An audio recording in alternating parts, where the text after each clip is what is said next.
Prazer enorme iniciar esse evento Pais e Filhos, uma nova autoridade no Brasil. Eu gostaria, em primeiro lugar, de agradecer a presença de todos vocês, agradecer aos nossos palestrantes, agradecer às instituições parceiras, à gestão Cardume, liderada pelo Blévio, e aí os colegas que estão nos dando apoio para esse evento. E, em nome do Departamento de Psicodrama do Instituto SEDES Sapiência, o DPSEDES, eu gostaria de agradecer às instituições parceiras, o InterPsi, Instituto de Pesquisa e Intervenção Psicossocial de Brasília, a Abratef, Associação Brasileira de Terapia Familiar, a Atifago, Associação de Terapia Familiar de Goiás, a editora Ágora, que publicou o e-book Pais e Filhos em Tempos de Crise, de autoria de nosso convidado, o professor Chaim Omer. Nesse livro, eu tive o privilégio de participar, adaptando as pesquisas do professor Chaim Omer à realidade brasileira. E agora, com um imenso prazer, eu passo a palavra inicialmente ao professor Chaim Omer. Ele vai primeiro, pelo fato de que a Marlene vai usar muito dos conceitos que ele vai apresentar. Então, professor Chaim Omer, a palavra está com você. Bom dia. Eu estou emocionado. Esse é um dos primeiros eventos públicos que eu faço por Zoom com o Brasil. Vamos ver como eu saio disso em português, sem engasgar demais. Esse e-book que nós publicamos, ele se baseia em dois elementos fundamentais. O primeiro elemento, qual seria a direção que os pais deveriam de tomar para enfrentar de uma maneira positiva a crise, não só a crise da pandemia atual, mas qualquer situação de crise de família, como crises causadas por acidentes, por divórcio, por morte na família, por acidentes, por desastres naturais, por uma quebra econômica. Qualquer razão que coloque a família em crise aumenta a necessidade de que os pais tomem um papel de liderança para com a família. Então, o primeiro elemento que nós apresentamos nesse livro é como os pais podem saber qual é a melhor direção para tomar durante a crise. Uma direção que permita aos pais a levar as crianças a um porto seguro, a levar a família a um porto seguro. E aqui existe uma literatura enorme sobre crise, sobre desastres naturais, sobre guerras.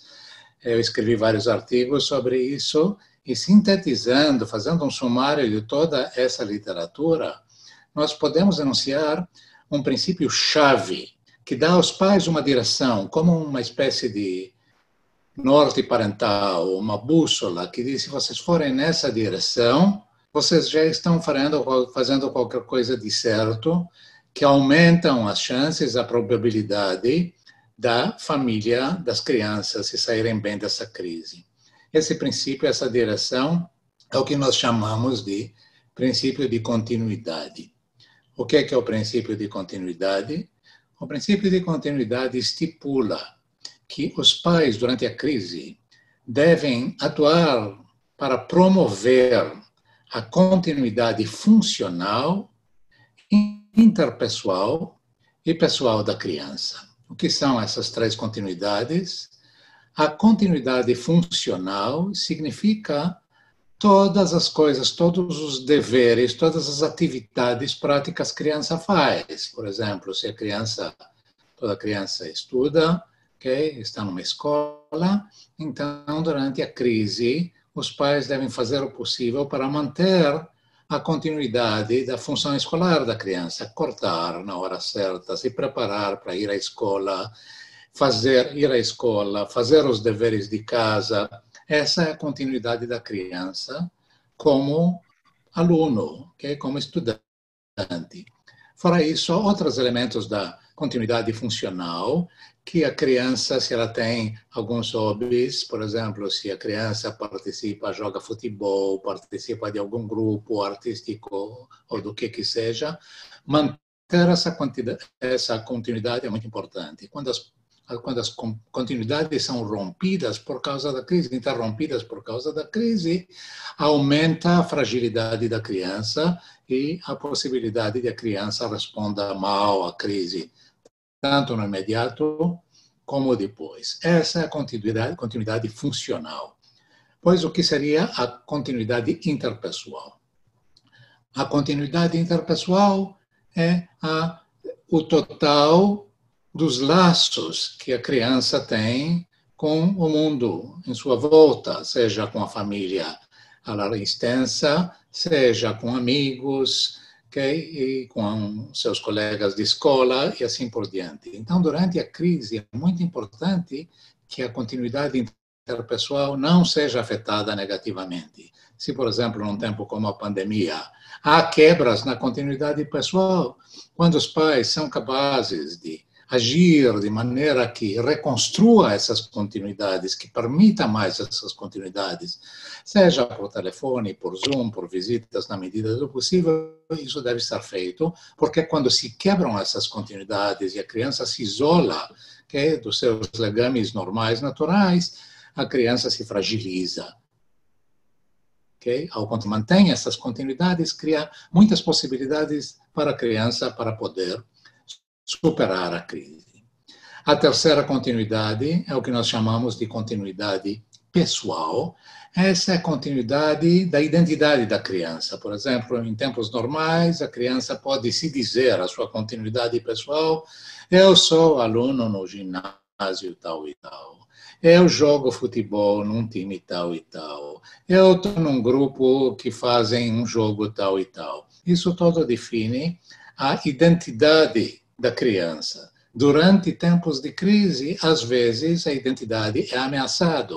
A escola se interrompe, os grupos se encontram menos frequentemente, e a pessoa não pode mais se dizer, a criança não pode dizer mais eu sou aluno, o que eu sou então? No momento em que a criança perde aquela identidade clara como aluno, então ela está em risco de desenvolver identidades problemáticas, diferentes.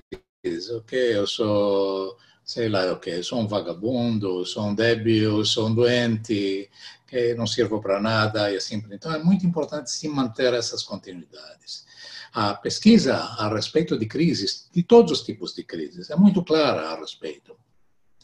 Quanto mais os pais e a família são capazes de manter essas três continuidades, menor é o risco para a criança. Inclusive quando a criança é atacada pessoalmente. Digamos que uma criança tenha sido vítima de um ataque ou de um acidente e tenha num hospital. Em todas as situações, quando se mantém essas continuidades, a capacidade da criança de superar mentalmente e psicologicamente a crise é muito maior.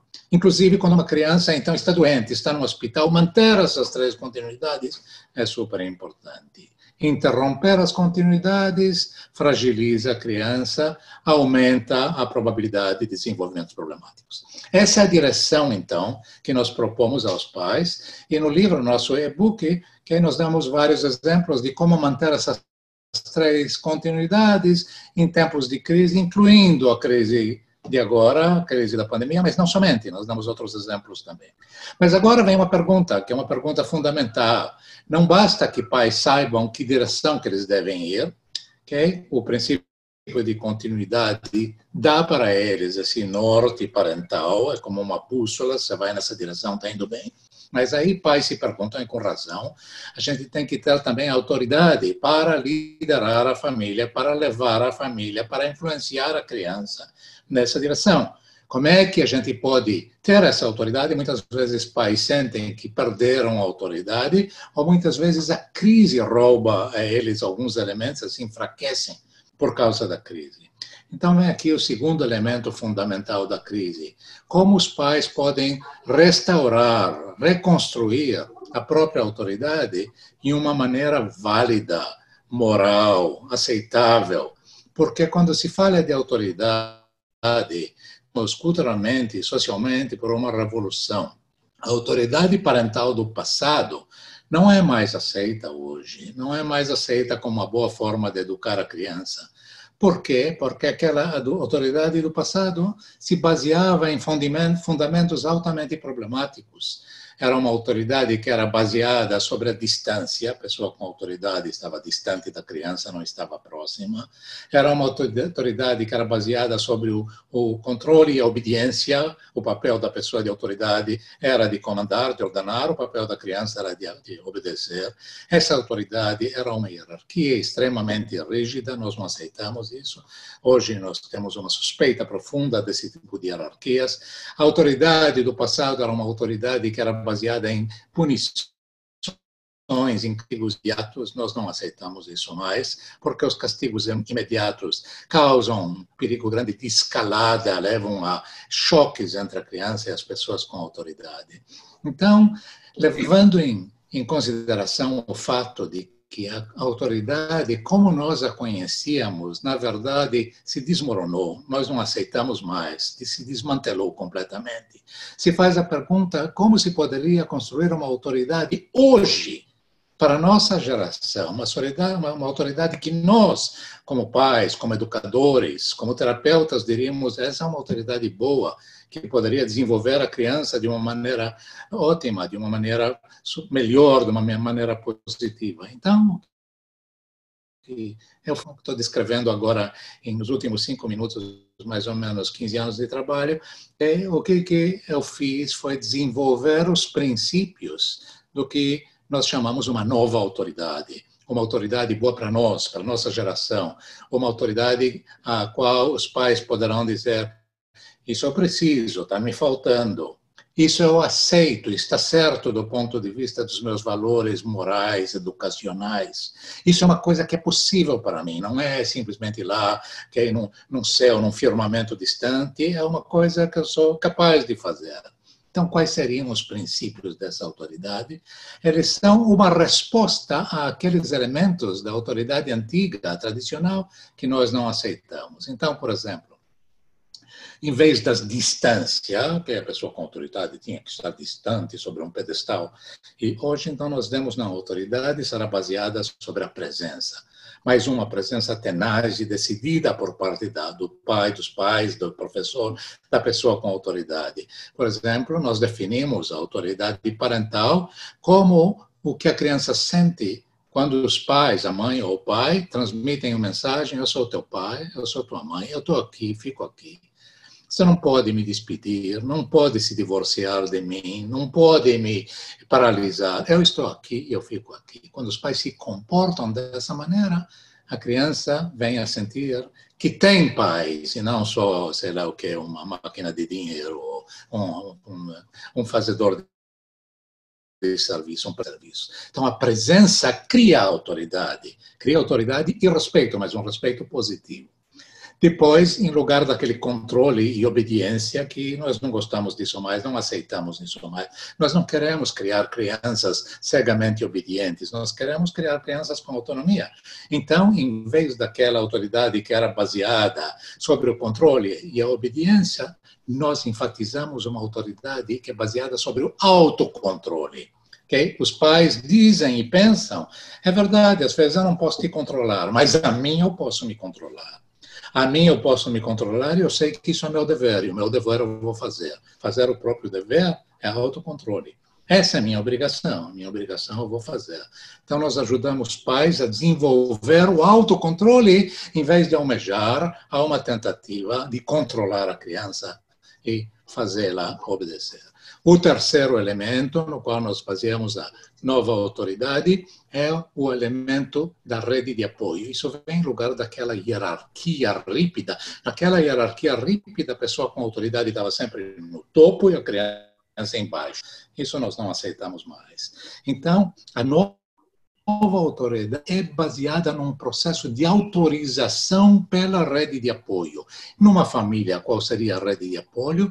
Numa família, a rede de apoio seriam os dois pais, os avós, os tios, os amigos, os professores. Então, no nosso trabalho, sempre, em toda a família com a qual nós trabalhamos, nós ajudamos a criar, a estabelecer essa rede de apoio, a contatar os avós e a trazer os avós que falem também com a criança e com tios, e também essa rede de apoio ajuda a fazer duas coisas, a legitimizar as atitudes e as decisões dos pais, porque são positivas para a criança. No momento que elas são legitimizadas, a criança tende muito mais a aceitar e a internalizar essas mensagens. Então, nós construímos essa rede de apoio no e-book. Nós damos vários exemplos de como essa rede de apoio pode ser desenvolvida mesmo através do Zoom, ou mesmo através do telefone, numa época em que há o isolamento social. E depois, um outro elemento da nova autoridade, como nós não gostamos mais daquela ideia das punições instantâneas e imediatas, nós substituímos isso pela ideia da persistência. A persistência quer dizer, os pais, em vez de tentar fazer a criança obedecer agora, os pais trabalham para criar, digamos, uma respiração mais longa, uma capacidade de se manter. E tem várias coisas que nós utilizamos para ajudar os pais a manter as suas atitudes, a continuar, a acompanhar o que elas estão fazendo. Com esses 4 elementos, então, nós criamos uma autoridade que não tem mais aquela forma de uma mão levantada numa ameaça com a criança, ao contrário. Essa autoridade que é baseada sobre a presença, o controle de si mesmo, a rede de apoio e a persistência, não tem mais aquela forma de ameaça, mas a ameaça tem uma forma de âncora. Os pais se tornam uma âncora para os filhos. E, dessa maneira, propiciam aos filhos a segurança e a estabilidade de que eles necessitam para superar os seus desafios de desenvolvimento e, evidentemente, também situações de crise. Em 15 minutos eu consegui falar o que eu fiz durante 20 anos. Então, agora, dando continuidade, eu passo a palavra à doutora Marlene Marra. Bom dia a todos, é uma imensa alegria estar aqui com todos esses meus convidados, amigos, muita gente que eu estou vendo aqui, super bacana, que aparece aqui. Quero agradecer a Heloísa e a Milene, né, por essa organização desse webinar e pelas ressonâncias dramáticas, que acho que vai ser super interessante, muito legal. Quero dar o meu bom dia ao meu professor Jaime, que... estou também muito emocionada, professor Jaime, de estar aqui com você, depois de tanto tempo que a gente vem, né, falando e conversando, em uma tentativa de trazer você no Brasil, e agora você chegou no Brasil via um Zoom, que já é muito importante, muito, muito bom. Eu gostei muito dessa ideia de você estar aqui hoje. Também quero agradecer essa oportunidade que eu tive, né, de apresentar a Heloísa ao Jaime, e que surgiu uma parceria super produtiva. Então, isso foi também uma enorme satisfação para mim, que estou tentando já há muito tempo fazer isso. Muito bem. Então, eu quero dizer, né, que eu conheci o professor Jaime, vai ser professor para sempre, tá, Jaime? Não vou conseguir falar Jaime, como a Heloísa está dizendo, vai ser o meu professor Jaime.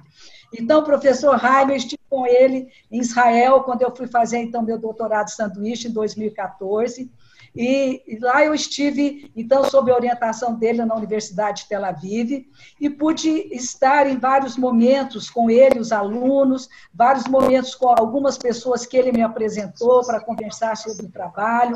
Estive também lá em 2 kibbutz, onde eu pude verificar a eficiência, a eficácia dessa metodologia que ele me apresentava naquele momento. Então, foi muito importante a minha ida lá e conhecer essa metodologia do professor Jaime Israel naquela época. Sem contar que também foi muito útil para a minha vida pessoal, porque eu estava naquela época cheia de netinhos, ainda tenho meus netinhos queridos, né? E dos quais eu vou assim, dando, faça isso, faça aquilo, olha lá meu filho, isso aqui é assim. Então, eu vou também ajudando a eles a se organizarem nessa batalha que é de ser pai e mãe, que não é simples, não é fácil, mas que é tão rica, tão importante, que a gente pode crescer e se desenvolver nessa tarefa. Então, esse tempo que eu estive lá em Israel com o professor Jaime, eu comecei a conversar com ele que a população com a qual eu trabalhava era uma população muito diferente daquela população que, na verdade, ele atendia. Era uma população socioeconômica muito vulnerável e que era atendida em instituições públicas e que eu gostaria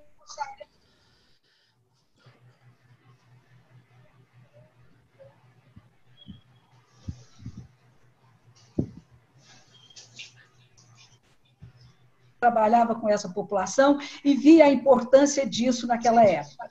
Então, o professor Jaime, eu estou usando aqui meu papelzinho para não sair fora da sequência, né?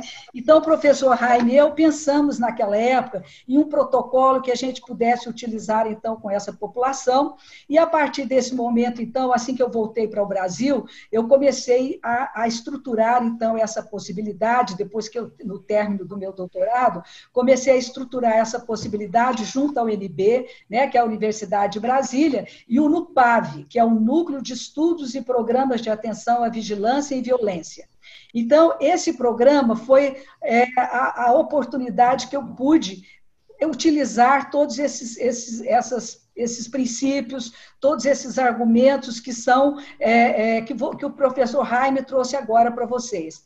Então, veja bem, se vocês começam a pensar, né, que todos esses princípios são tão importantes no momento de crise, imagina uma população que eu atendo, que é uma população que sofreu ou vive ou viveu situações de abuso sexual. Aí, ó, me travou tudo, saco. Oi? Na parte principal. Onde mas não é, tem alguém falando junto. É onde todos esses princípios de continuidade... Mas não é, para eles não é. Não entendo. Onde todos esses princípios estão fragilizados e vulneráveis, porque quando há uma vivência de abuso sexual, as famílias ficam bloqueadas na sua comunicação, elas perdem esse princípio de continuidade, elas não têm mais condição de falar daquelas questões que elas viveram. Então, todos esses princípios que o professor Jaime trouxe estão presentes nessas famílias que a gente atende quando nós estamos trabalhando com essa população de extrema vulnerabilidade. O meu tema de trabalho, então, que é ao mesmo tempo uma pesquisa e uma intervenção, é o abuso sexual e maus tratos. Quando nós criamos esse protocolo, e quando a gente fala em protocolo, não significa nada rígido nem fixo, muito pelo contrário, é apenas um guia, um caminho para que a gente possa ter uma continuidade e para que a gente possa ter um início, meio e fim daquela intervenção, uma vez que essa população é uma população que não tem uma demanda explícita, é uma população que tem muita dificuldade de falar daquilo que ela está vivendo e que, então, para isso, precisa, de fato, de ter um trabalho que tem início, meio e fim, porque à medida que eles não têm ideia do fim desse trabalho, eles não aderem ao trabalho, uma vez que são pessoas que estão ocupadas com a sua própria vida, não têm disponibilidade de se faltar do seu trabalho para levar as crianças ao atendimento. Então, as famílias têm uma certa urgência, né, de fazer aquele trabalho. E aí, então, nós estabelecemos naquela época um trabalho que era para fazer apenas com as crianças, com as famílias, né, com crianças e adolescentes que sofriam violência sexual, e depois, em função da própria instituição, que é o NUPAV, nós fomos aderindo outras possibilidades, como as crianças que vivem também maus tratos.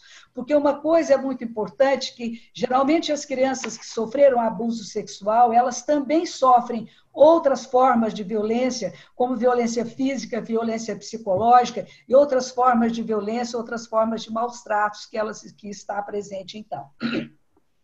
Então, a gente considera, né, a violência um crime, é um fenômeno complexo, multicausal, e que nós compreendemos que, para fazer o trabalho de tratamento e prevenção dessa população, a gente tem que abarcar todo o circuito da violência, que compreende, né, a vítima, o perpetrador, a família e o sofrimento dessas pessoas que estão envolvidas nesse trabalho. E, para isso, então, nós tivemos a oportunidade de ter vários aportes teóricos que complementavam, de uma certa forma, a necessidade daquelas pessoas com quais a gente trabalhava. Então, nossos aportes teóricos, né, para esse trabalho de pesquisa e intervenção, em primeiro momento, é essa teoria do professor Jaime, né, que a gente chamou de violência pacífica, né, de não violência, né? Então, esse trabalho com o que ele faz, com todos esses princípios que ele adota. Segundo, que traz para a gente uma postura muito social e política daquilo que a gente está trabalhando, né? Um outro aporte teórico é o pensamento sistêmico, que vai nos dar um pouco a ideia dessa complexidade da família e de como ela funciona, né? O construcionismo social, porque nós vamos trabalhar com as narrativas dessas crianças e adolescentes, com as histórias que elas contam para nós sobre o que elas viveram, né? E como elas vão, a partir de agora, junto dos seus pais, abrirem uma pequena brecha, onde elas podem agora, talvez pela primeira vez na vida delas, falar sobre a situação que elas viveram de abuso sexual, que às vezes essa criança ela só vem para um atendimento depois de 2 anos ou mais que ela já sofreu esse abuso sexual, e ela nunca pôde falar com seus pais sobre essa questão. É uma questão de difícil acesso e, portanto, a gente utiliza, então, o trabalho das narrativas, do contar histórias, do significar e ressignificar, dar um sentido àquilo que foi vivido, né? E, por último, que é o construcionismo social. E, por último, a gente utiliza, então, não por último por ser menos importante, mas por ser uma questão metodológica, a gente utiliza o psicodrama, que é a minha formação de origem, né, no primeiro momento, e aí, então, com o psicodrama, a gente treina, então, antes de começar o trabalho de aplicação desse protocolo, a gente treina toda a equipe em todos esses construtos teóricos e metodológicos que a gente falou aqui agora, e depois, no final, a gente treina essas pessoas também, essa equipe, para fazer o que a gente chama de ego auxiliar dentro do psicodrama, né? Ego auxiliar é aquele que vai contribuir diretamente na hora do trabalho para que os pais e os filhos possam entender aquela nova comunicação que eles vão começar a fazer e eles possam, então, abrir uma brecha de comunicação entre eles, né? E essa equipe, então, é toda treinada, elas vão ser treinadas, então, no roleplay, porque elas vão exercer ao longo do trabalho o papel de terapeuta, de filho, de pai, de mãe, para que eles possam ajudar, então, aqueles pais e aquelas crianças a estabelecer essa comunicação, então. E nós vamos utilizar, principalmente, a técnica do duplo, para que essa comunicação possa ser, no primeiro momento, aberta, né? E, então, os estagiários, eles vão fazer, então, esse papel de duplo quando faz essa conversa entre os pais e os filhos. Esse protocolo, ele compreende, então, 5 encontros, 5 sessões, né?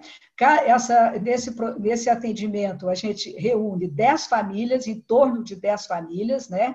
Com todas as suas crianças, os seus adolescentes e seus filhos. Então, vocês veem que é um grupo bastante grande, mais toda a equipe do NUPAV, que compreende um psicólogo, um assistente social, um médico, um estagiário, né? E mais os alunos da UNB, que são os auxiliares de pesquisa, que eles atendem, né, famílias e casais na clínica da UNB, e eu faço a supervisão deles, são meus alunos, e eles vão, então, também para esse local onde a gente faz o atendimento a essas famílias, que é um hospital.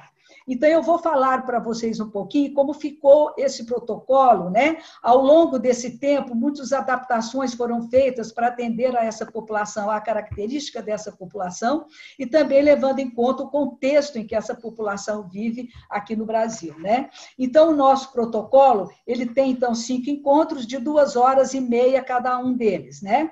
O primeiro encontro, a gente chamou, então, de acolhimento do grupo. Nesse acolhimento do grupo, a gente vai receber as famílias, fazer a integração dessas famílias com a equipe, com os estagiários, dos pais com os filhos, vamos explicar para eles o que é o cuidado vigilante, né? Porque aqui no Brasil a gente chama esse trabalho, né, de cuidado vigilante, conversas construtivas e responsabilidade relacional em contexto de violência. Então, a gente faz nesse acolhimento toda essa conversa do que é o cuidado vigilante, falamos para eles todas essas ideias que o professor Jaime trouxe para vocês aqui hoje, né? E mostramos para eles quais são as etapas desse cuidado vigilante, como eles podem fazer para ajudar os filhos a estar mais atento com relação aos filhos, todas essas etapas, que essas etapas o professor não falou e nem eu vou falar porque não dá tempo. Então, veja bem, eles então ficam sabendo de toda essa ideia. Enquanto os pais, no primeiro momento, os filhos e os pais vão juntos nesse acolhimento, enquanto a gente explica para os pais toda essa função do cuidado vigilante, as crianças estão no centro do círculo, brincando com os jogos de montagem, e eles então começam ali a se relacionar uns com os outros, porque esse primeiro momento é um momento muito difícil, em que as crianças não querem largar dos braços dos pais, embora seja um contato físico que a gente vê que não é um contato muito afetivo, mas eles se escondem atrás dos pais, e os pais também têm muitas dificuldades de falar, porque é um tema muito difícil. Esse é o primeiro momento.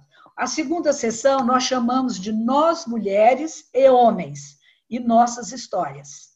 Nesse segundo encontro, as crianças não vão.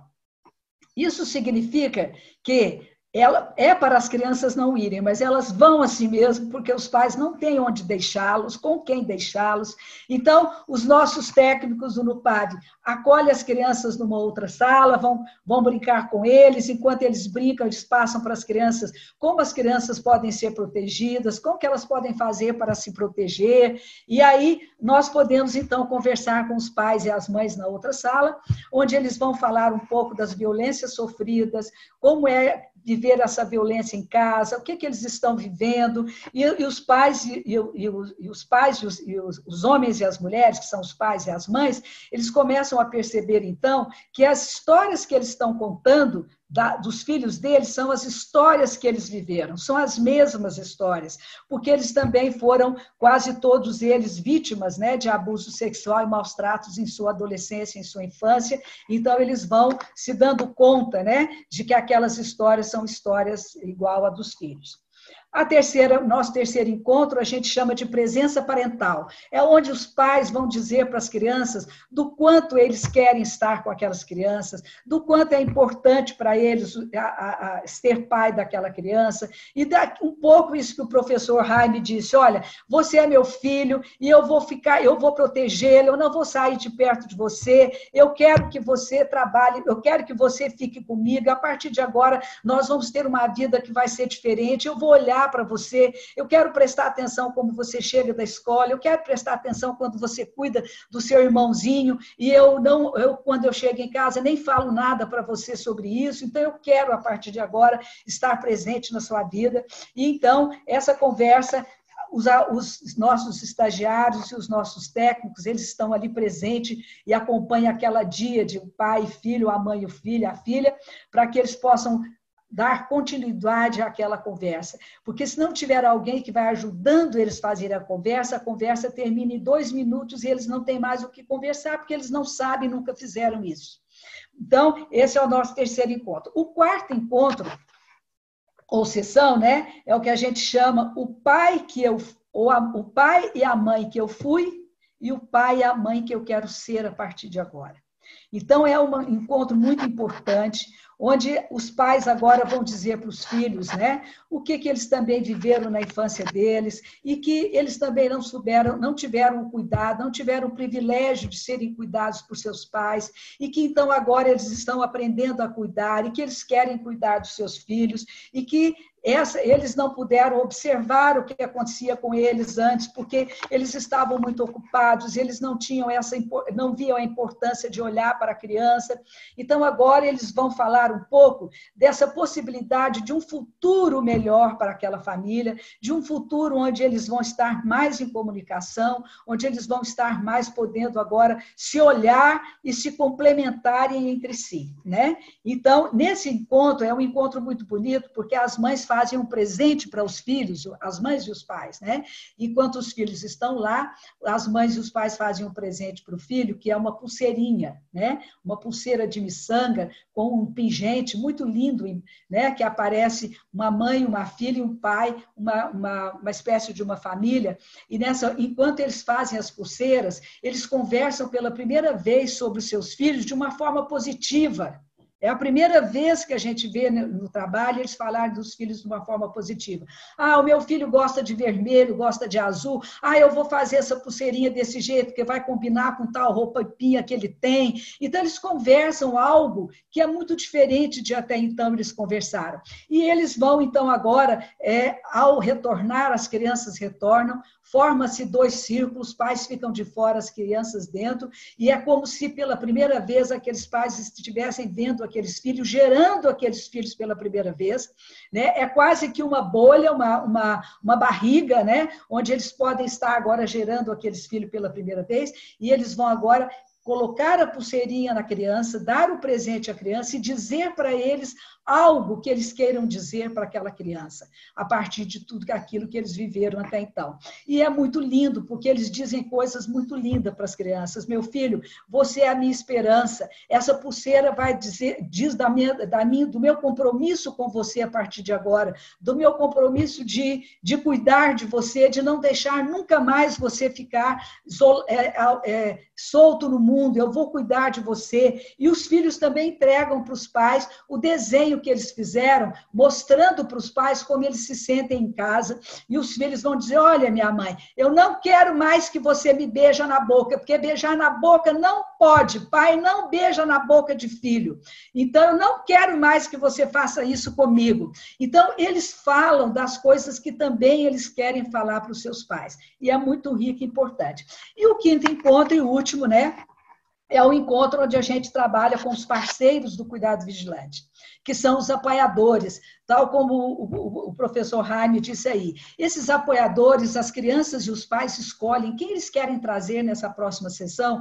e eles trazem ou a professora, ou os pais, ou a professora, ou o vizinho, ou a avó, ou um irmão bem mais velho. Então, eles trazem, e aí, então, nesse encontro, que é o último encontro, a gente vai explicar para esses cuidadores o que é o cuidado vigilante, como funciona, para que eles estão ali, qual será a função deles a partir de agora, e aí eles vão se dividir em subgrupos, e cada família vai ficar com seus apoiadores, e os pais vão dizer para os apoiadores o que eles precisam que eles ajudem, para ajudar com que aquela criança nunca mais sofra aquelas questões que eles sofreram até então, e as crianças vão receber, então, uma carteirinha, né, com os nomes dos apoiadores, com seus telefones, os nomes dos técnicos do NUPAV, com os telefones, para quando ela precisar de alguma ajuda, ou caso o ofensor volte para casa, ou então haja uma outra possibilidade de ofensa, ela vai ter a quem ligar, a quem chamar, a quem falar. E no final de tudo isso, a gente faz, então, uma grande confraternização com aquelas famílias, levamos bolo de cenoura, chocolates e doces para as crianças, e eles saem dali muito felizes, e a gente vê que aquelas crianças saem dali outras crianças e outros pais. É claro que ao longo do trabalho, gente, existe muito sofrimento, muitas coisas difíceis, muitas tentativas, né, de fazer com que aquelas mães e aqueles pais possam se aproximar de seus filhos e desenvolver a partir de agora, então, essa autoridade positiva, essa autoridade mais firme, mais assertiva, mas que seja de proximidade. Então, é um longo trabalho, embora pareça que é muito rápido, porque acontece em 5 encontros, mas é um trabalho extremamente intenso, extremamente difícil, onde os pais sofrem muito, as crianças também, tem muitas emoções, muitos choros, muitas outras coisas que a gente não tem como passar aqui para vocês. Mas eu acho que é isso, e depois de 2 meses, né, ao longo do trabalho, ao longo de todo esse trabalho, os estagiários ligam semanalmente para essas famílias, para saber como eles estão cuidando dos seus filhos, o que eles fizeram para os seus filhos essa semana. Os estagiários fazem isso ao longo desse tempo todo, e depois de 2 meses que terminou o trabalho, a gente faz um outro encontro de follow-up, onde essas famílias voltam, retornam, para a gente ver o que aconteceu, como eles estão, o que eles estão vivendo. É claro que no follow-up a gente não tem de novo as 10 famílias ou as famílias todas que vão chegar, que foram atendidas. Sempre tem um núcleo que aderiu inteiramente ao trabalho, que tem bons resultados, e outro que nem sempre a gente consegue atingir, evidentemente, né? Então, eles retornam e a gente pode ver nesse retorno uma grande diferença entre os pais e os filhos, e é um trabalho muito rico, muito importante, que é, para mim, uma coisa muito maravilhosa. E eu agradeço, então, integralmente, né, ao professor Jaime, que me ajudou a construir essas ideias, né? Agradeço agora a Heloísa e a Milene, que eu estou podendo agora expressar um pouco mais essas ideias, e é tudo isso.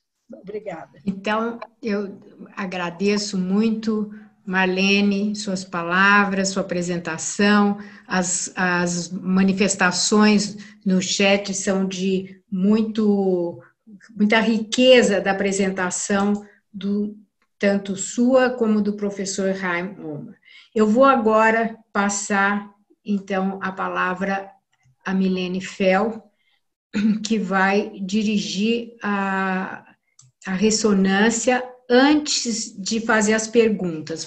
Todos que queiram fazer perguntas, por favor, encaminhem pelo chat, que depois da ressonância eu vou passar as perguntas para os apresentadores.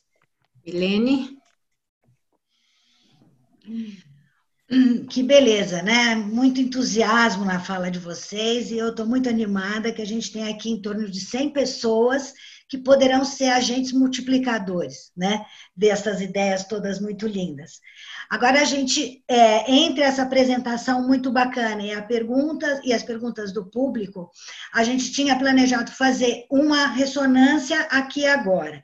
E ia se gastar em torno de 45 minutos, que seria o possível. E eu avaliei com a Eloy, depois que a gente foi vendo que tinha muita gente interessada, eu corri, montei um grupo maravilhoso, que sabia que dava conta do recado, muitas delas estão aqui, que a gente fez uma sessão ontem, das 11 a meio-dia e 30, e gravamos. Eu fiz uma edição de ontem para hoje, né? Tentei fazer o mais curtinha possível, dentro dos 20 minutos que a gente combinou.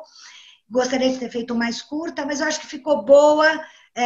Não deu tempo de limpar mais ainda, mas espero que vocês gostem, e em cima disso depois a gente abre o debate. Então, muito legal toda a participação de vocês, foi muito linda, e os desdobramentos psicodramáticos estão abertos para futuros eventos, a gente pode fazer junto.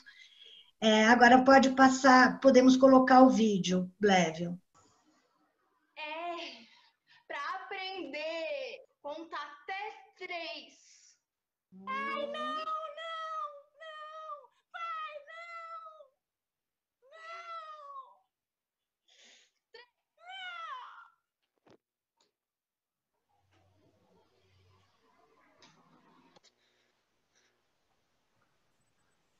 Ai, coitadinha, vem aqui, vem no meu colinho.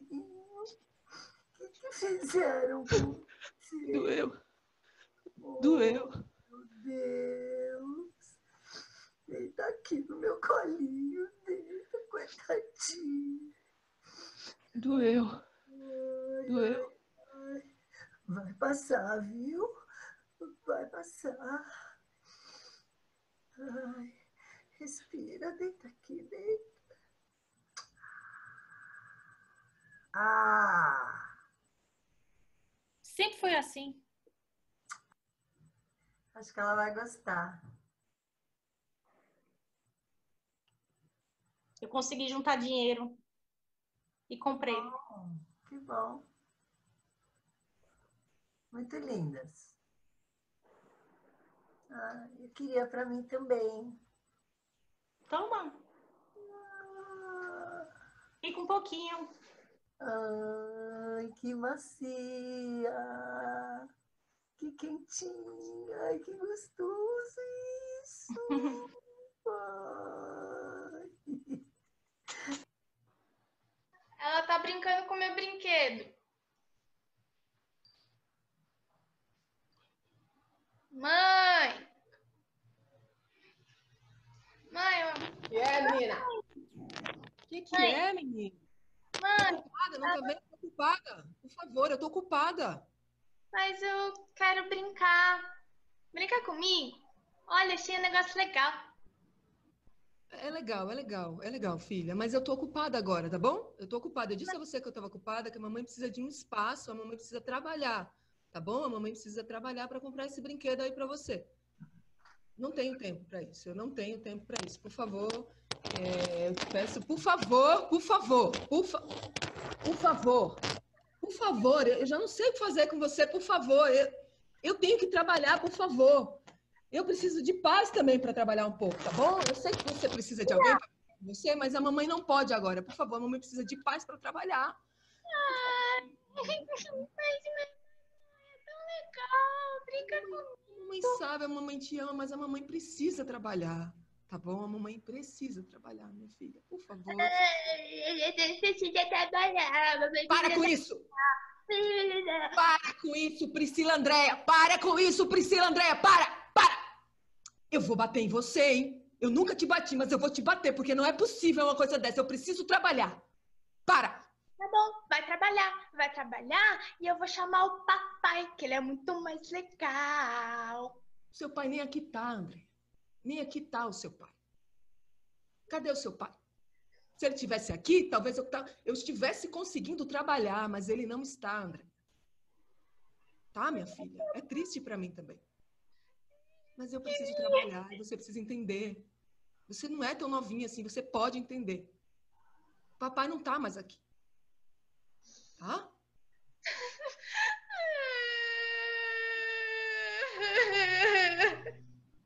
Filha, não adianta chorar. Não adianta. Escuta tua mãe. Escuta. Tem que ser forte. Tem que ser uma menina forte. Tem que estudar. Brincava comigo. Ele me dava doce. Eu só tinha que deixar ele brincar comigo. Eu deixo ele brincar com você, mas cadê ele? Cadê ele? Cadê ele? Priscila Andréia, eu já te disse mais de uma vez, seu pai sumiu.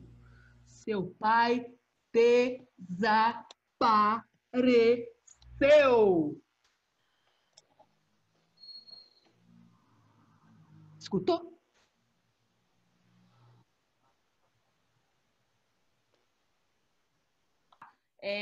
Conte mais um pouco sobre esses dados. Parece que são muito pavorosos. 10 bilhões 749 milhões de informações sobre maldade, extermínio, drogas, doenças, agressões, famílias, pessoas, planetas. O que está acontecendo? Por favor, especialista. Mas, meu Deus, como é que você pretende me ajudar? Ele tá entrando aqui agora, está querendo informações, eu não sei como assim. Deixa para quando eu voltar, pelo amor de Deus. Quando vocês chegarem aqui, eu preencho o cadastro, se vocês quiserem, só vem aqui salvar a vida da minha filha, pelo amor de Deus. Não, senhora, calma, senhora, a gente vai chegar, daqui a 40 minutos a viatura vai estar na sua porta. Senhora? Senhora? Senhora? Ô, senhora? O Milton? Milton, pega o Cosme lá, que eu acho que agora parece que não funcionou a situação aqui. Tá um pouco ruim esse call aqui. Eu acho que eu não sou boa atendente.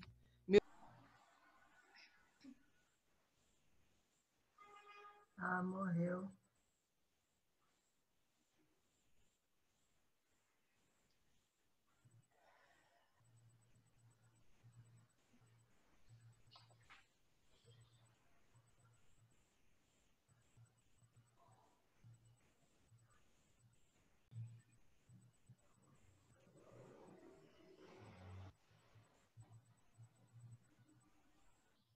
Vê um vídeo aí no YouTube, um tutorial de como fazer a unha.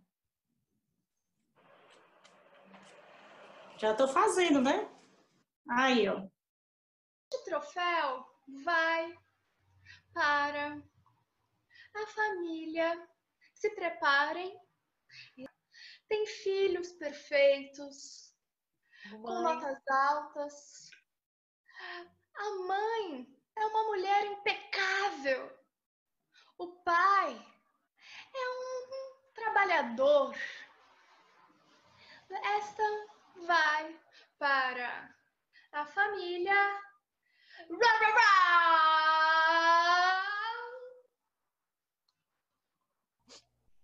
Muito obrigada. Esse prêmio é realmente tudo que eu sempre quis. Eu e minha família estamos muito felizes. Eu sou a Dora. Rá, rá, rá.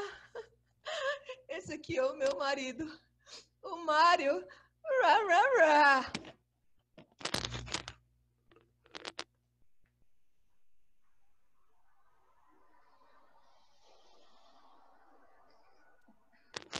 Esse aqui é o meu filho, o Marinho. Rá, rá, rá.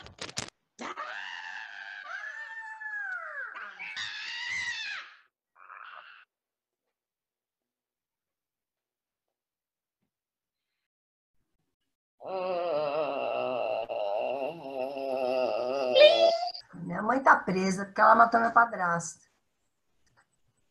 Ah, faz tempo já.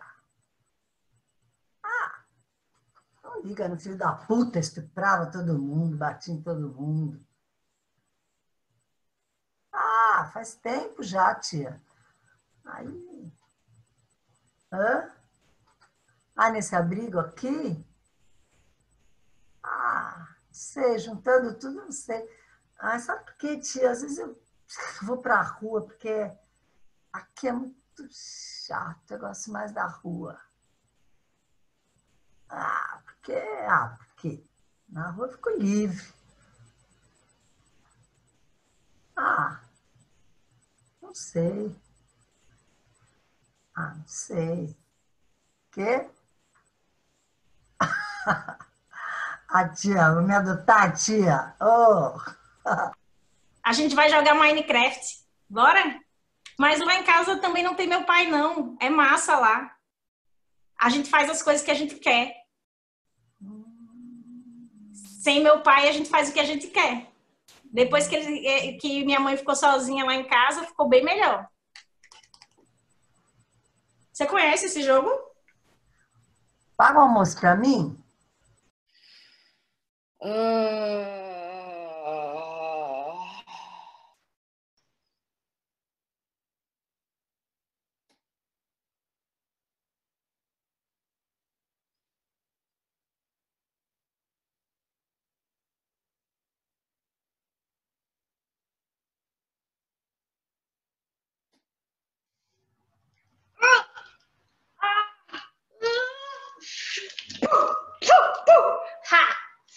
Consegui.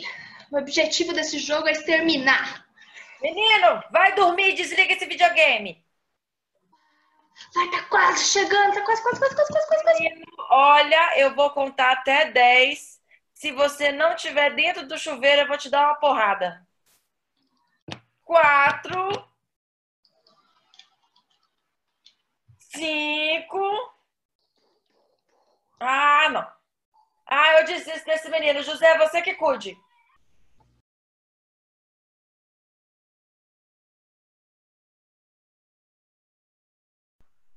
E mãe e pai estão separando. Aí, pai saiu de casa. É? Manhã tá lá dentro. E agora eu tô sem meu pai. Eu sei como é. O meu já foi embora também. Aí a minha mãe tem que trabalhar em 2 trabalhos e ela fica bem pouco comigo agora. E ela tá nervosa. E pai não veio me buscar. Ele ia me buscar ontem e não veio. Eu já desisti, o meu já nem aparece mais. Mas eu tô brigando muito com manhã. Porque ela tá nervosa, eu tô nervosa. E tá faltando dinheiro. Que ela foi demitida. E ela disse que pai tava com outra mulher. E eu tô me sentindo muito sozinho.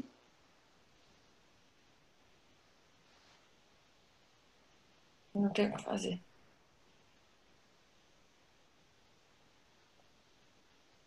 Eu não consigo nem assistir a aula. A professora fica falando aqui e eu não consigo assistir. E aí a minha nota foi baixa. E manhã brigou comigo. E pai, eu não consegui nem mostrar a nota para o pai. Eu queria pedir desculpa para ele. Queria pedir desculpa porque ele disse que eu estava aperreando muito e ele foi embora. E eu tirei nota baixa.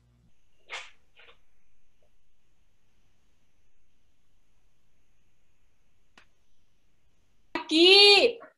Alguém tá me vendo aqui? Aqui! Aqui! Tô te vendo, oi. Aqui! Oi, eu tô te vendo. Tá me vendo? Claro, eu sou um pai presente. Me Tô te ajuda. vendo. Me ajuda. Do que você precisa? Eu preciso sair daqui. Eu vou te ajudar, tá bom? Tá. Como? Me ajuda aqui. Eu vou soprar. No 3. 1, 2 e 3.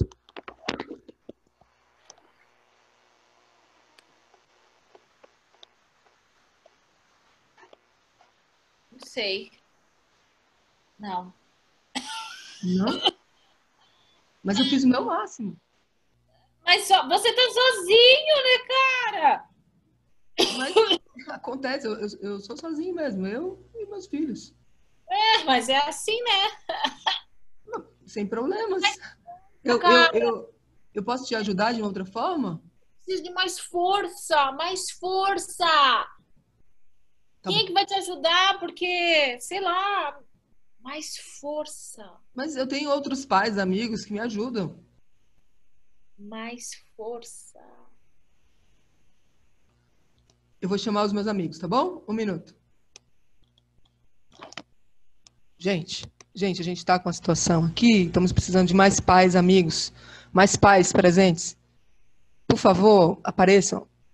Oi, eu também adoro participar da criação dos meus filhos. Tem uma pessoa que está precisando de ajuda. Então Claro. a gente precisa de mais força. Claro, o que eu posso fazer? Bom, eu sugeri soprar, mas não adiantou. A gente tem que se envolver de uma outra forma.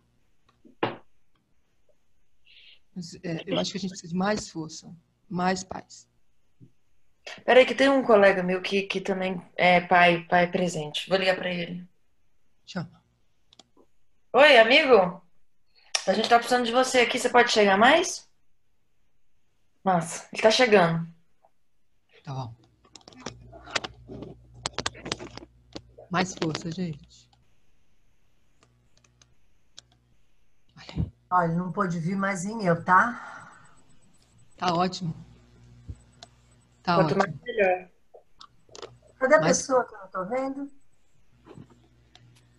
Olha, será que a gente conseguiu? Não, ela tá ali, ó. Moça, Moça? você tá bem? Moça? Olha. Paz!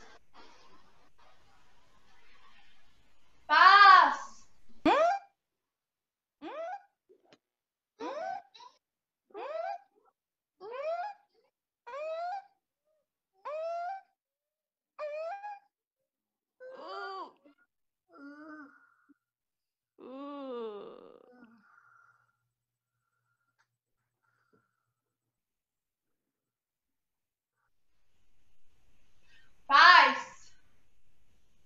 Paz! Alguém chamou o pai? Eu tô aqui. Eu também. Eu tô aqui. Pai com P maiúsculo. Eu tô ficando muito angustiada, gente. Não aguento muito essa situação, não. Eu sou mãe, eu posso te ajudar? Pode? Claro. E aí? Sou mãe, sou advogada também, Ótimo. Ótimo, a gente vai precisar. sou Eu vou professora. embora, tá? Porque não tá me fazendo mal tudo isso. Não, não, Pede não, não vai desculpa. não, não vai não, fica aí, fica aí. Eu não aguento, eu tenho muito trabalho para fazer. Se precisar, a gente tá por aqui. Exatamente. Tá aí, o que a gente vai fazer? Vambora, vamos fazer. Como que a gente vai ajudar?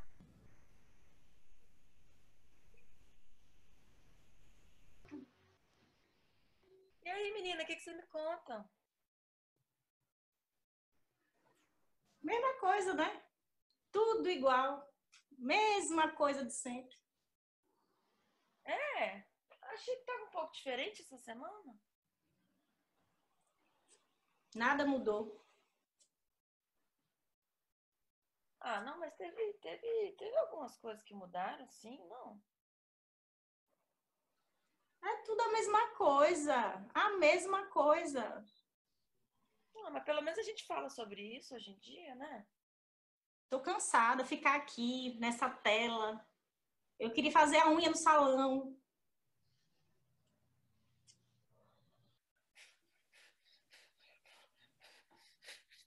Me ajuda! Alguém! Ah.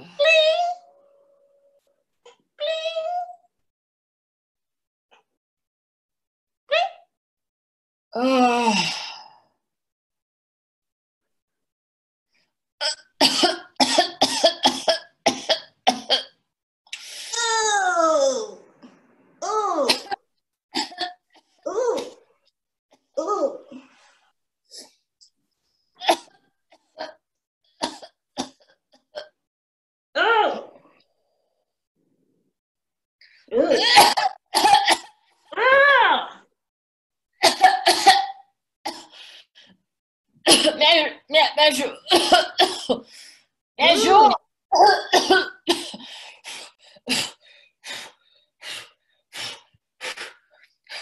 Ah! Me ajuda!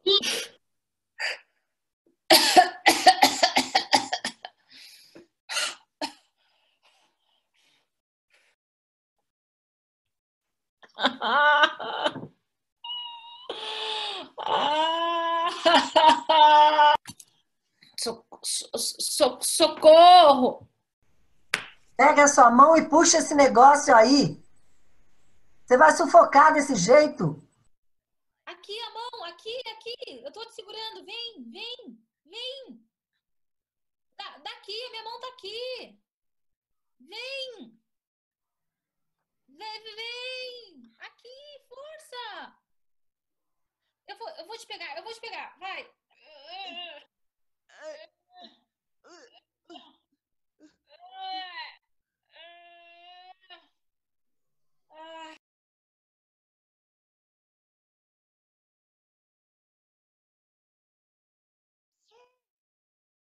Ei, Olha para mim!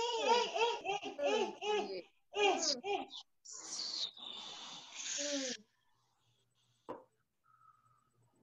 Eu parabenizo o grupo e transmito as reações que estão tendo aqui no chat de parabenizar não só o vídeo, essas ressonâncias, como a fala dos palestrantes.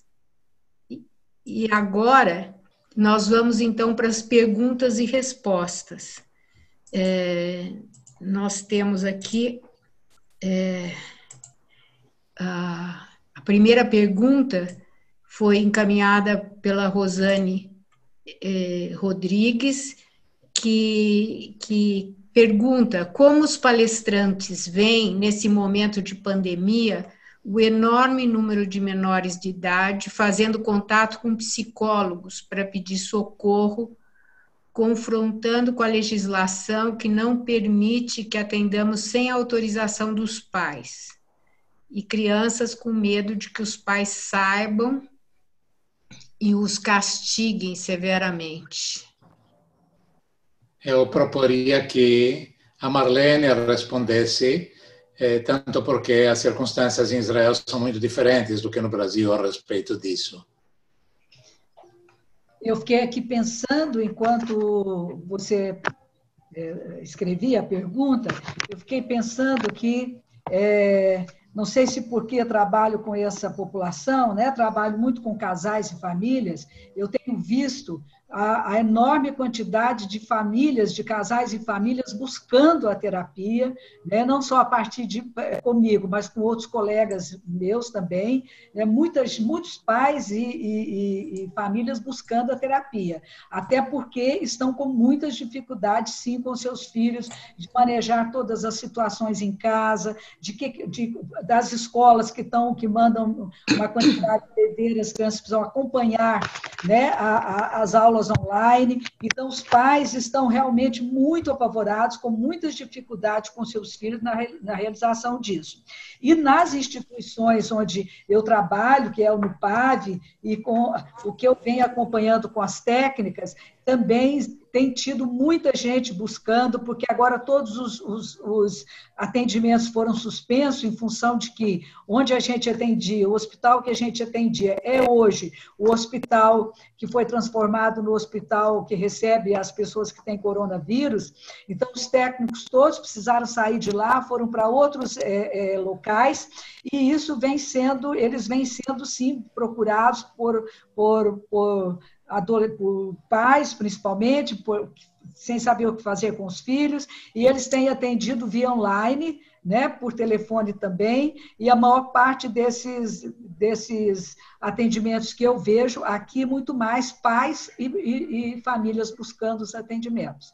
Mas, claro, porque os seus filhos estão com muitas dificuldades, eles estão com muita dificuldade de lidar com essa coisa de ter os filhos constantemente presentes na vida deles, 24 horas por dia. Agora, eu só gostaria de dizer que eu estou dando supervisão e tem vários supervisionandos aflitos com a questão de que eles são procurados e eles estão vendo que a pessoa está sofrendo, mas a legislação brasileira não permite que eles atendam sem essa autorização. O que vocês aconselhariam esses jovens a fazer?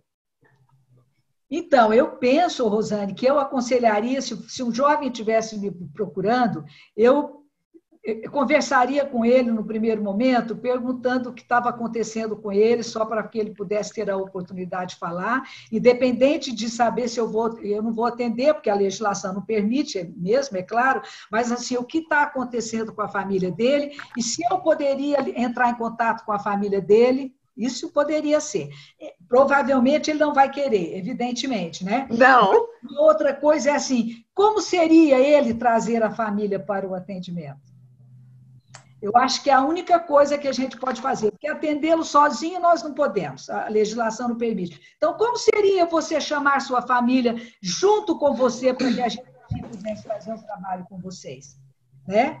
E eu acho que tem sido bacana. Os adolescentes que têm estado com as famílias no atendimento online, tem sido muito interessante para eles, porque a gente ajuda a essa comunicação se estabelecer entre os pais e os filhos, e acho que é a única coisa que a gente pode fazer nesse primeiro momento, né? Bom, vamos passar então para a segunda pergunta, que eu estou preocupada aqui, que tem várias. A segunda pergunta vem de uma Márcia, uma participante do México. Então, ela pergunta ao professor Haim, como articular a nova autoridade com os estados de ansiedade de crianças e jovens em ambientes familiares e escolares? Ok, nós desenvolvemos um programa inteiro para tratar de problemas de ansiedade. Temos diversas publicações, um livro com um manual de intervenção com pais de crianças com problemas, com transtornos de idade de todos os tipos. Temos também bastante pesquisa sobre isso. O elemento central do nosso trabalho com pais de crianças com ansiedade é o princípio de que se deve apoiar em vez de proteger. A diferença entre apoiar e proteger uma criança ansiosa se refere ao posicionamento dos pais. Quando os pais protegem a criança, eles entram entre a criança e a situação que causa ansiedade, não deixando a criança se encontrar por receio de que a criança sofra demais, ou às vezes por causa de pressão da criança que exige que os pais façam coisas para a criança, no lugar da criança, como, por exemplo, em casos de distúrbio obsessivo-compulsivo, os pais são obrigados pela criança a agir de determinadas maneiras. Quando os pais apoiam, em vez de proteger, eles se colocam ao lado da criança e dizem: nós estamos dispostos a te ajudar, mas você vai ter que também enfrentar com a situação. Quer dizer, eles não varrem fora, não jogam fora todos os estímulos, todas as obrigações da criança, mas se colocam ao seu lado para apoiá-la. Você poderia entrar no meu site, Chaim Omer, NVR, Nonviolent Resistance, NVR.com, que vou pedir depois para os administradores para distribuir esse dado. Aparece também no nosso livro esse link, e lá você vai encontrar tanto as citações dos nossos livros, que no momento estão sobre ansiedade, estão em inglês, há também uma tradução já em italiano, mas tem outros livros que foram publicados também em espanhol, mas não esse sobre ansiedade. Eli Leibovitz and Chaim Omer, Treating the Anxious Child and Adolescent, me parece, pela Wiley, você pode encontrar. Nós temos diversas pesquisas demonstrando que quando os pais mudam de atitude, em vez do protegimento para uma atitude de apoio, a criança se torna menos ansiosa e mais capacitada de se enfrentar contra os surtos de ansiedade. O principal preditor de ansiedade de crianças é o que se chama na literatura de acomodação parental. O que é acomodação parental? Os pais viram todo o ambiente, todas as regras de conduta de casa, da família deles próprios, para que a criança não sinta ansiedade. E a demonstração da pesquisa é que quanto mais os pais se acomodam à ansiedade da criança, maior a ansiedade e maior é a queda no funcionamento das crianças. Quer dizer, nós ajudamos os pais a diminuir a acomodação deles, a autoflexibilização total deles, que na verdade não serve à criança, mas serve à ansiedade da criança. Esse é o processo que nós descrevemos nesse livro, e também no meu site você vai poder encontrar várias pesquisas em que publicamos, em que inclusive quando a criança não está disposta a cooperar com nenhuma forma de terapia, somente um aconselhamento aos pais consegue diminuir significativamente o nível de ansiedade das crianças e aumentar o nível de funcionamento. Muito bem. Então, agora vamos outra pergunta dirigida a Marlene, que é a pergunta da Lia Helena Giannichini. Como lidar com a violência sexual em situações sociais, não em intervenções? Estou em contato constante com população de risco, onde a maioria tem a violência sexual como parte da vida. Olha, em situação social, ela está querendo dizer o quê? Em contatos quaisquer, é isso? Bom, eu acredito que sim.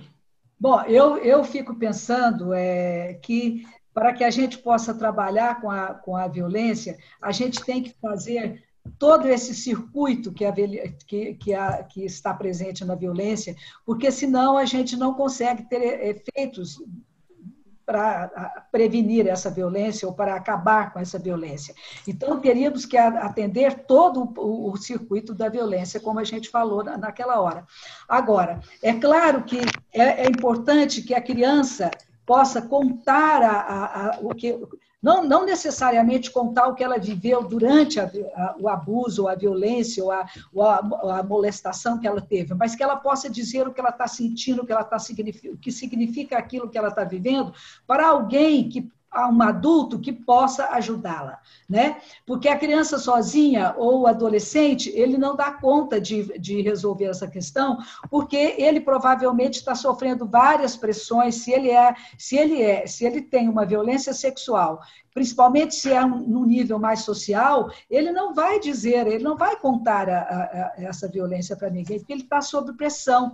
É preciso, então, que a pessoa que esteja percebendo possa ajudar a criança a falar daquilo que ela está vivendo, que ela está passando, e aí ele poder ajudar essa criança. Sem a criança dizer é muito difícil, né?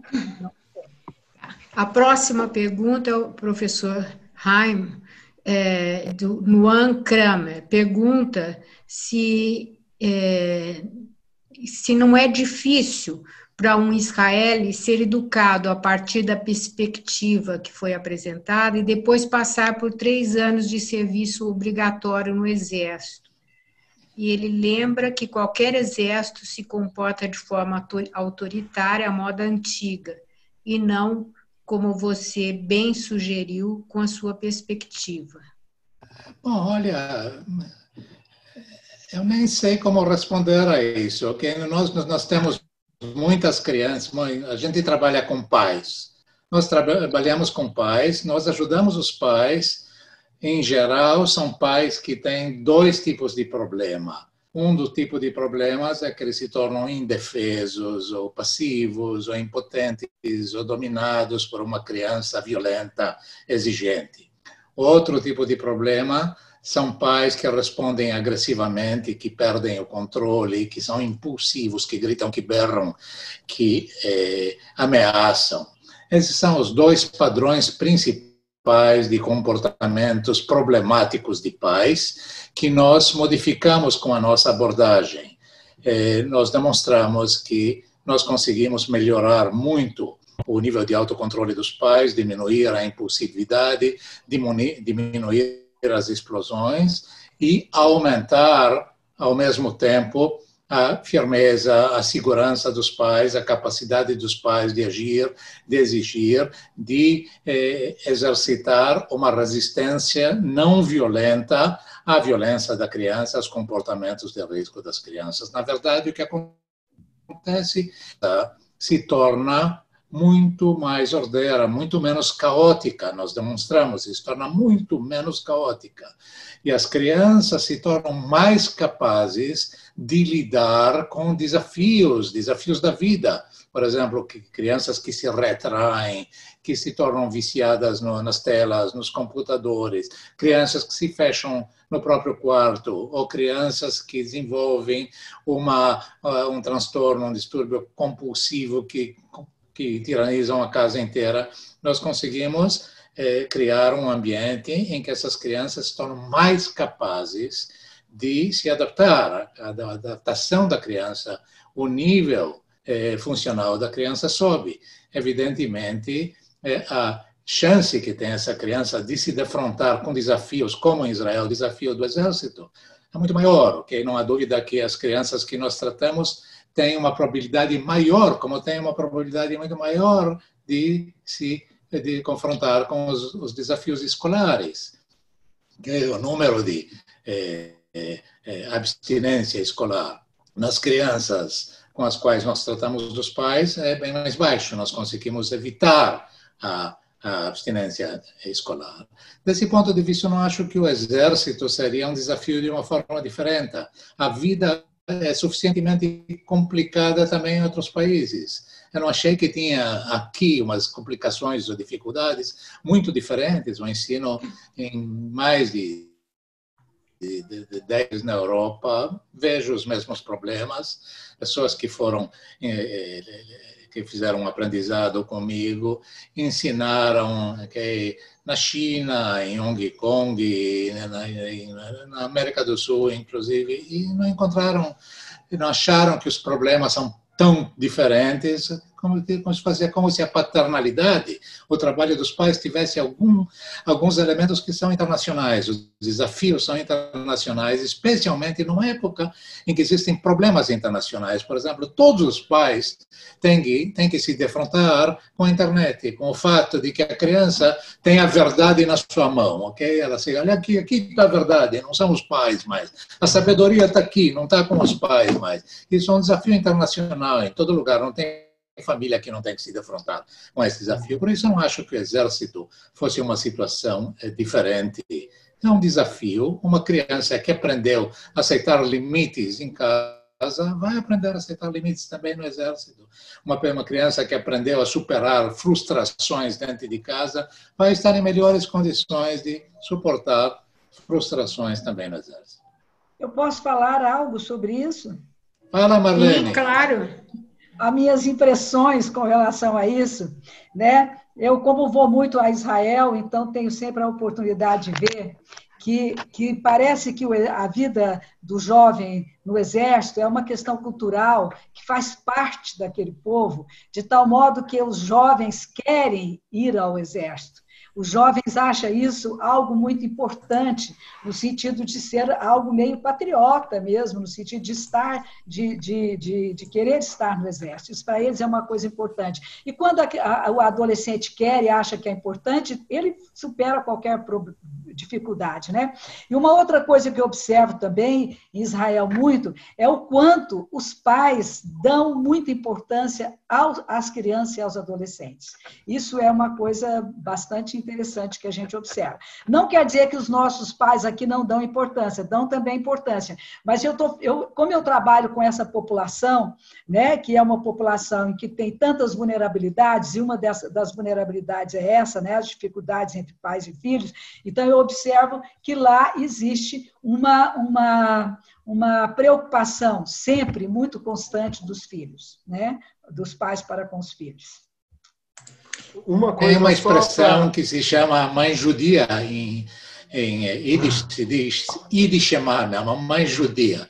Que isso é uma criatura quase mitológica, essa mãe judia. Eu tinha, evidentemente, a minha mãe judia, era um caso assim profundamente grave de mãe judia, porque a minha mãe também era polonesa. Dizem que mãe polonesa multiplicada por mãe judia é um caso de histeria impossível. Então, foram assim, essas condições em que eu cresci. Só para contextualizar, é a impressão de um brasileiro vendo um exército, né? De qualquer jeito, por mais que eu saiba da diferença que é o exército em Israel, para nós brasileiros, o exército é uma coisa muito imponente, rígida, né? Uma coisa muito a moda antiga, que nem a gente falou. E talvez, se fosse encarado de outro jeito, de fato a gente também não teria tanta aversão ao nome militar, né? A gente passa por um momento que tudo que é militar a gente fica, opa, não é isso, obrigado, Todarabá, shalom, shalom. Me fez me sentir em casa um pouquinho, tá me mandando mensagens em hebraico por aí. Tá ótimo. Agora, mais uma pergunta. Eu lamento a gente ter que correr em alguns momentos para poder pegar tudo. Então, é uma dúvida trazida pela Cecília Orozco. ela diz que o tópico das continuidades, ela gostou muito. Minhas dúvidas começam com os grandes desafios que iniciam com a funcionalidade dos pais, que também estão agora vulneráveis, ansiosos e frágeis. Como será o mental do dia depois? Ok. O título original do e-book era em inglês, Parenting During Crisis and Afterwards, quer dizer, a parentalidade durante a crise e depois. Quer dizer, o que nós estamos interessados é em ajudar os pais a desenvolver uma influência positiva, um posicionamento positivo, uma autoridade positiva, não aquela autoridade que ajude eles tanto durante a crise quanto depois. Na verdade, a crise é também uma oportunidade, porque é sempre assim, dizem que o símbolo chinês para a palavra crise e para a palavra oportunidade é o mesmo símbolo. A crise é uma situação na qual os pais sentem a necessidade de se motivar, de agir, de conseguir fazer coisas, se sentem obrigados a fazer coisas que no dia a dia, em geral, eles não têm aquela motivação. Na crise, eles não têm alternativa. Eles sentem muito mais obrigados e também legitimados. Por exemplo, a capacidade de pais de desenvolver uma rede de apoio, de sair daquela bolha da vida privada, do apartamento, tudo segredo, tudo dentro de casa, sair e pedir ajuda a outros porque a situação está ruim, essa capacidade é muito maior durante crises. Durante crises, essas fronteiras, esses limites da vida privada, da esfera privada, se tornam mais abertas, é mais fácil, mais legítimo falar com os avós, falar com os tios, olha, a situação aqui está muito difícil, é impossível, olha o que está acontecendo na minha casa. Aí os avós e os tios são muito mais capazes de ajudar, de apoiar, e essa intervenção de pais é muito importante.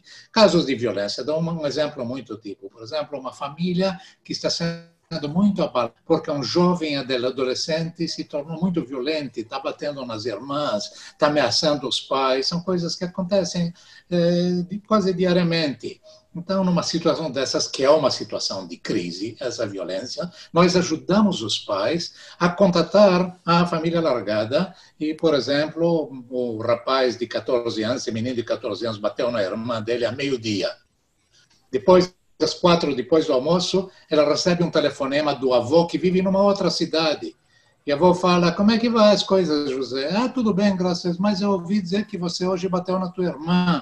A gente tem que achar uma solução, isso é impossível. Talvez você se esqueceu, mas a tua irmã é minha neta, como você também é. Eu estou disposto a ajudar. E acredito que você é capaz de superar isso, mas isso tem que terminar, essa violência tem que acabar. 2 horas depois, eu recebo um e-mail de um outro tio que vive, sei lá onde, em Nova York, dizendo mais ou menos a mesma coisa. Aí ele vai para a mãe dele e diz, mas mãe, que negócio é esse? O mundo inteiro está sabendo que eu bati na minha irmã? Aí a mãe diz, olha, se você vai bater na tua irmã, o mundo inteiro vai saber. Dessa maneira, a crise abre os muros que isolam a família, a crise da violência.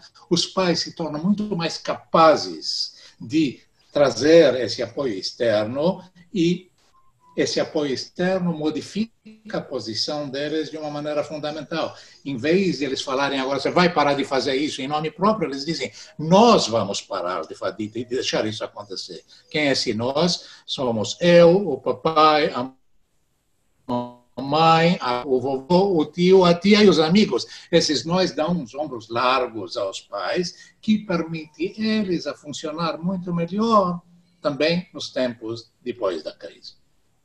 E também, quando a gente está com as crianças que viveram a violência sexual, essa ideia de dividir isso com outras pessoas que são também da confiança, é claro, da criança, quando é da confiança da criança, isso faz uma enorme diferença, porque além dos pais se sentirem mais seguros, com mais energia para fazer algum tipo de ação, eles têm também com quem conversar, e a criança faz com que a criança possa abrir outras perspectivas dessa conversação. Então, eu penso que após pandemia só tem uma saída, viu, professor Heine? Os pais aprenderem a conversar com seus filhos. A conversação entre os pais e os filhos será o único método junto que pode ajudar esses pais a resolverem essas questões. E acho que é por aí mesmo. Então, agora nós vamos para a última pergunta, apesar da gente estar já adiantado um pouquinho no tempo, mas é a última. Raquel Casimiro pergunta: como trabalha a repetição, os ciclos geracionais? A recepção? A repetição. Porque quando eu faço, a terapia que eu faço é uma terapia sistêmica, é uma terapia de família, mas eu trabalho com os pais. No meu trabalho com os pais, eu vejo também por uma vez os avós e os tios, e aí entram também em cena os motivos transgeneracionais. Mas o principal trabalho que eu faço não é para examinar o que aconteceu com os avós ou nos tempos passados. O principal trabalho que eu faço é um trabalho de tentar desenvolver um denominador comum que permita aos avós, apesar das diferenças que tem, das posições entre os avós e os pais, entre os pais e os filhos, apesar desses hiatos intergeneracionais, de criar um denominador comum que permita à família se sentir coerente, a oferecer à criança um círculo de pertinência, um círculo de pertencimento. A criança pode sentir esse nós da família. Okay? Esse círculo é um círculo ao qual vale a pena pertencer. Quando nós envolvemos pais e tios, esse círculo se torna muito mais valioso do ponto de vista da criança e também os pais, que se sentem mais avaliados, mais respeitados pela criança, porque agora os pais têm aquela continuação dos tios, dos avós, e assim, eles param de ser tão isolados e começam a ser uma continuação, a continuação dessa corrente intergeneracional. E na experiência minha com a violência sexual, os pais, eles começam imediatamente no nosso segundo encontro a reconhecer que eles foram também, que eles viveram também situações como os filhos estão vivendo e que os pais também viveram situação de violência. A violência na família é uma questão transgeracional e que precisa ser tratada, com certeza, diante dessa população. E eu concordo com o professor Heine quando a gente faz um trabalho que é terapêutico, que não seja esse trabalho especificamente com a população que viveu abuso sexual, né? Mas as famílias identificam imediatamente isso. Então, agora eu queria agradecer muito a presença de vocês e vou passar a palavra à Milene para ela poder ter um breve contato com a plateia, e apesar da gente ter passado um pouco tempo. Eu agradeço muito os participantes, nós chegamos a ter mais de 100 participantes, o que muito nos honra na organização desse evento. Então, eu passo agora a palavra para a Milene para poder ouvir a plateia. Acho que temos que acabar, né? Foi muito bom, eu agradeço muito a todos, a plateia. Eu recebi algumas mensagens falando das dramatizações, né? Com vontade de continuar, de fazer ressonância. Acho que teremos outras oportunidades, né? Então, eu agradeço muitíssimo a presença do professor Haim Omer e do destaque que deu para esse e-book que eu tive o privilégio de participar, agradecer a Marlene pela apresentação desse protocolo e de todas as implicações dele, a Milene pelo excelente vídeo, né, que teve um impacto emocional que enriqueceu aqui a nossa discussão, e a todos os participantes que trouxeram as perguntas, contribuições e ressonâncias aqui. Mas eu espero, então, que vocês compartilhem, nós vamos manter aqui a sala recebendo o chat, mas nós vamos aqui, nesse momento, encerrar o evento. Tá bom assim? Beleza. Bye, bye. Bye, bye.